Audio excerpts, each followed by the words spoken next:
Hi hello అందరికీ శ్రావణ మాసం పనులు మొదలైపోయినాయి. మా ఇంట్లో అయితే శ్రావణ మాసం పనులు అయితే పూర్తిగా మొదలైపోయినాయి అనమాట.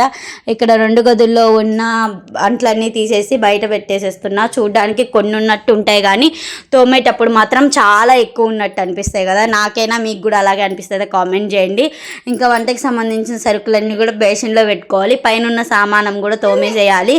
ఏంటక్క కోతెక్కినట్టు కబోర్డ్లు ఎక్కుతున్నావు అని మాత్రం అనుకోబాకండి. చూసేటప్పుడు వాయిస్ ఓవర్ ఇచ్చేటప్పుడు మా పిల్లలు అంతే డిస్టర్బ్ చేస్తూ ఉంటారు. మీరు అవి ఏమి పట్టించుకోకుండా కంటిన్యూగా వీడియో చూసి ఎలా అనిపిస్తుందో ఖచ్చితంగా కామెంట్ చేయండి. నిన్న పెట్టిన తాంబూలం వీడియోకి అయితే మంచి వ్యూస్ వచ్చినాయి.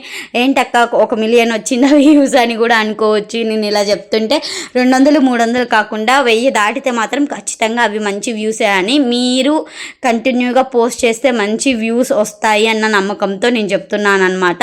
ఇంకా పైన సామానం అంతా కూడా కిందకు బోర్డులో పెట్టేసి ఇంకా స్టవ్ కాడ అలాగే మనం సరుకులు పెట్టుకునే బల్ల కూడా క్లీన్ చేసుకోవాలి. పండుగలప్పుడు క్లీన్ చేసుకోవడం అంటేనే అదొక హుషారనమాట.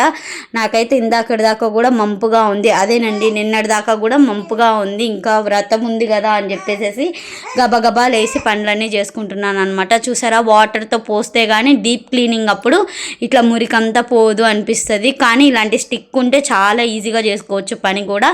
అలాగే క్లాత్తో మొత్తం కిచెన్ కౌంటర్ కూడా క్లీన్ చేసేసాను అనమాట. ఇందాక బేషన్లో పెట్టుకున్నాను కదా, అవన్నీ కూడా ఇప్పుడు సర్దేసుకోవాలి. ఇవన్నీ తోమేసరికి ఎంత టైం అయిద్దో ఏంటో. ఇంకా అంట్లు అయితే బయట వేసాను, అవి తోమగలుగుతానో లేదో పనామకి చెప్దామంటే ఆమె అసలు దరిదాపుల్లోనే లేదనమాట. చాలా రోజుల వరకు వెయిట్ చేశాను, వస్తుందో ఏమో చెప్దాము చేయించుకుందాము అని చెప్పేసి అసలు రాలేదు. అందుకే నేను చేయాల్సి వచ్చింది. సరే గైస్, బాయ్ అండి అందరికి.